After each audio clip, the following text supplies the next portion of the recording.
Sasa lililopita 2025 niliwaambia unaweza ukaanza biashara ukiwa hauna mtaji ili ukapata mtaji. Na mtaji wako wa kwanza ni kipaji chako. Mtaji sio pesa.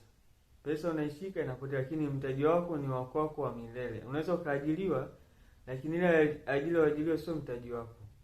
Wala sio kipaji chako. Kipaji chako ndio cha kwako cha kudumu nacho milele.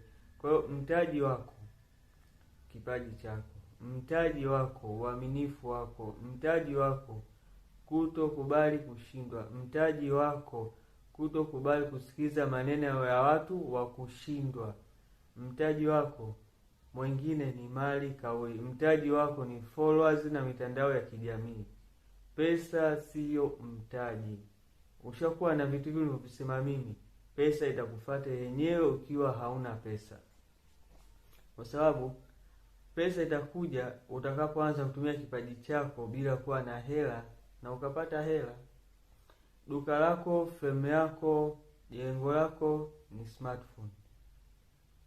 Karne ya sasa hivi unaweza ukawa na mitandao ya kijamii ila hauna duka, hauna kiwanda, lakini tayari una kiwanda.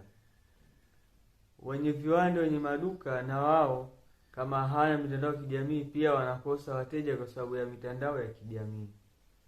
Mtaji wako mwingine, unapoposti ile bidhaa au unapotangaza biashara, hakikisha jina la kampuni, jina ya sehemu iliyotengenezwa halionekani, linaonekana jina lako, kwa sababu utakuwa unamtangaza mtu ukiwa wewe mwenyewe bado haujajitangaza, na utajinyima ile nafasi ya wewe kujitangaza kwa sababu ushaamua kumtangaza mtu mwingine.